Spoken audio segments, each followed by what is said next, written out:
What is going on, Hive Warriors? It's your boy Edward V, and today we're going to talk about the Netflix docu-series Unwell and why they are very wrong about intermittent fasting, in which they talk about this in a documentary episode called Fasting. I'm gonna go ahead and break it down in this video. Stay tuned.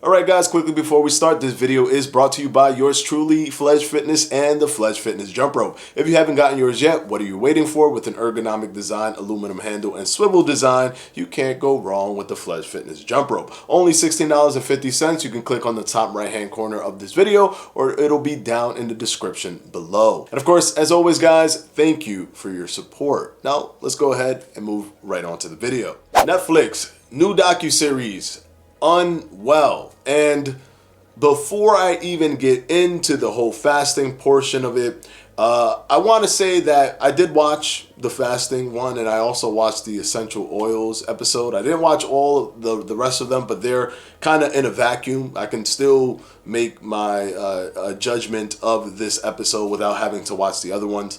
It's more like like an anthology. One episode has no bearing on the others. And I'm still going to go ahead and critique that episode. However, I'm not critiquing the making of the episode, because watching the episode, there seemed to be a certain level of dread with fasting that they were trying to illustrate, but there also seemed to be a certain level of optimism with fasting.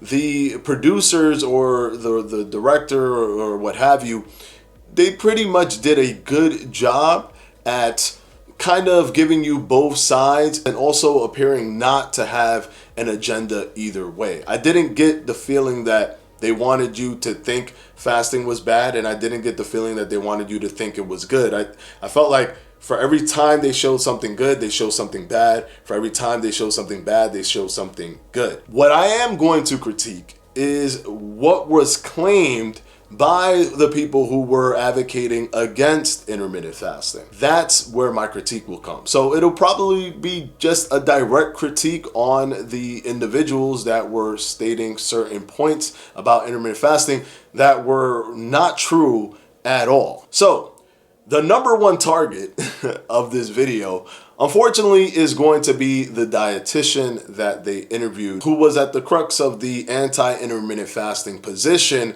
in the video. So she was the antithesis to the positive elements that you would see from intermittent fasting. Now, the thing with the way they talk about intermittent fasting is they do this very open umbrella kind of scenario where, intermittent fasting and it's all fasting. You fast for 30 days, you fast for 16 hours. It's all the same. Fasting is fasting. And, with fasting, you can have refeeding syndrome happen very easily because, it's a thing that can happen when you fast. So now, if someone doesn't know much about intermittent fasting, they did not clarify that intermittent fasting would not have any refeeding syndrome scenario. So to people who don't know anything about fasting at all, they're going to hear fasting and they're going to bunch in both intermittent fasting and prolonged fasting together. They did not really do a good job of separating the two. Now, when it comes to prolonged fasting, I do agree that there isn't much science behind the process of prolonged fasting. We just don't have enough data. Is it good? Is it bad? Are there things that can be good from it? Yeah. Are there things that can be devastating from it? Yes. I mean, the British National Institute of Health created an entire guideline for what you need to do after prolonged fasting because of the dangers of refeeding syndrome, which is the more dangerous part of doing a prolonged water fast. So, is there a refeeding syndrome situation? Yes. Does that happen to every single person? No. Can that happen to you? Yes. It's like rolling the dice, essentially, and you do have to follow the guidelines if you want to reduce the possibility of something like refeeding syndrome. Because of all of those cons and the lack of scientific evidence, is more responsible for someone to not prescribe something like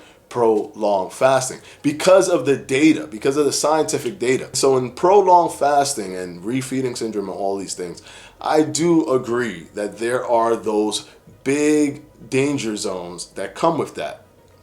Now, when it came to intermittent fasting, I'm not surprised that a dietitian would say that intermittent fasting is not the way to go.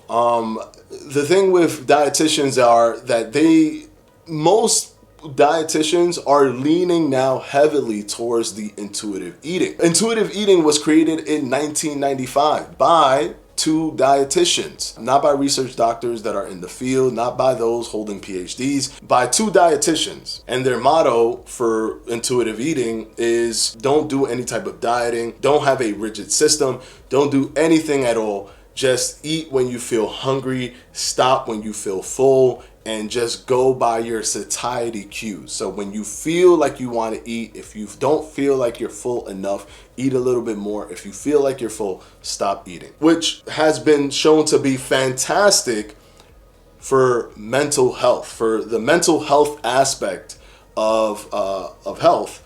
It's been shown to have positive effects. Now, they've done around 200 and something studies in regards to intuitive eating.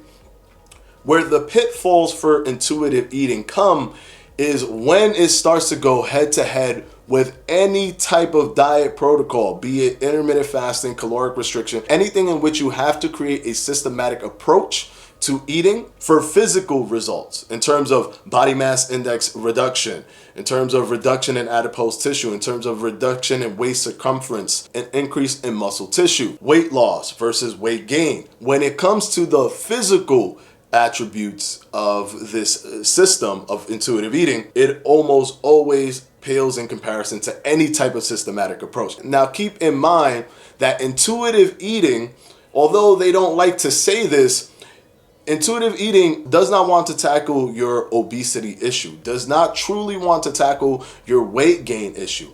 They just want to focus on your mental health, which that can be good. That is a good thing. You do want to have, a positive outlook in life, and you don't want to be diving into disordered eating and things to that nature. If you're prone to disordered eating, intuitive eating is very good because it'll help you in terms of that psychological. It's the eating pathology that they're focusing on. But one of the biggest problems is that when people are trying to lose weight, many people are not just trying to lose weight because of the vanity of having weight on them.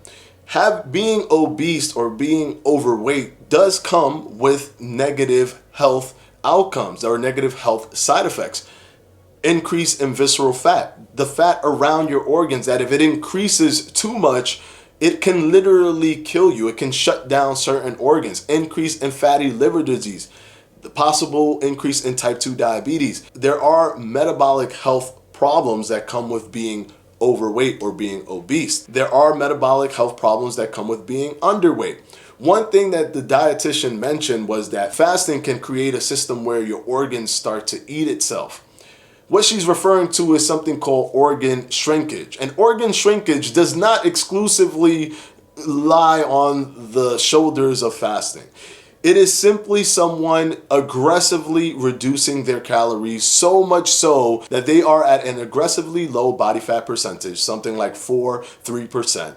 And the body has no more fat to pull from, so they start pulling from your muscle, your organs, things like that. That's called organ shrinkage, and that is when you are underweight, dramatically underweight. My only gripe with intuitive eating is that they need to also come up with a system to actually create an intervention. If someone is overweight and they apply intuitive eating, they will not lose weight. Studies show that they will either gain weight or stay the same. They won't be losing weight. Maybe intuitive eating is a good approach if you reach the level that you're trying to reach and then you apply intuitive eating. But keep in mind that people who have gained weight, they have been somewhat intuitively eating. They built a certain pattern, a certain habit of eating. They eat when they're hungry and they don't eat when they aren't hungry. They're not eating 24/7. They're eating when they're hungry. They're eating when they stop eating when they're not hungry. That's essentially intuitive eating. What you're trying to do is create some more understanding of when they're truly hungry and when they're truly full. But they essentially got to the place that they're in from not having any type of systematic approach. you do need to involve some sort of intervention to lose weight. That's just what the studies show, be it caloric restriction or intermittent fasting, but you have to choose something. Some people are better at losing weight with intermittent fasting. Some people are better at losing weight with caloric restriction. They should be choosing the thing that's best for them and the thing that they can adhere to for the long term. So if you do something and you feel like, hey, you know what, I can do this forever, that's the best thing to do. Because weight regain is the biggest issue with weight loss. Because yes, she was right. Most people gain their weight back within 3 to 5 years after the initial diet protocol that got them to lose weight to begin with. Another thing, when it comes to eating disorder, because this is what intuitive eating truly focuses on, the target of intuitive eating is eating disorder, which is why they move the conversation from even weight loss to just being happy with the way you are. Body positivity, which you should be happy with the way you are. You should not feel lesser than because of the way you look in terms of body fat or lack thereof. You should be happy the way you are, but understand that if you're underweight, there are health issues, and if you're overweight, there's health issues. Just know that, so that at least you can make a cognitive decision and accept where you are and have a clearer understanding of your metabolic health as well. But eating disorder is not exclusive to intermittent fasting.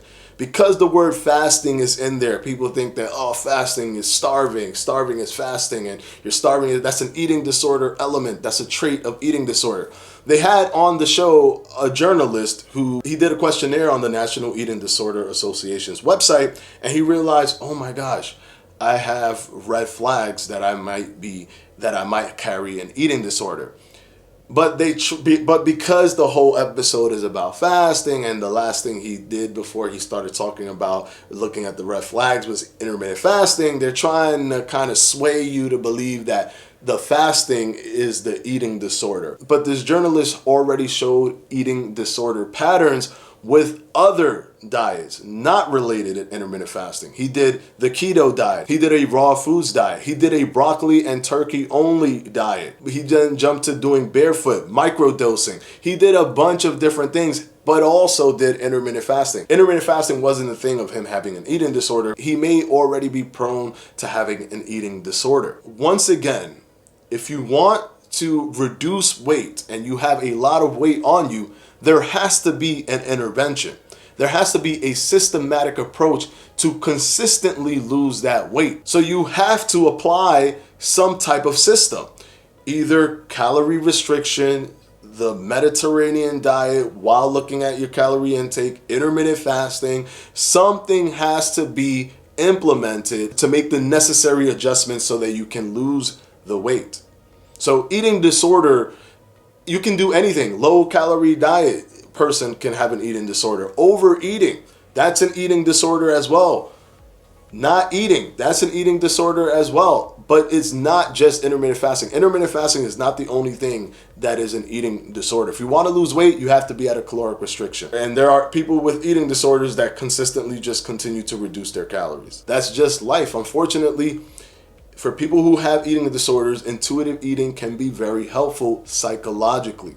In terms of actual physical metabolic health, that is different. Now, if you're not aggressively overweight, you might be okay. If you're not aggressively underweight, you might be okay. But like I said, just understand that there needs to be a systematic approach for a consistent weight loss. And then one more thing that she just said, she just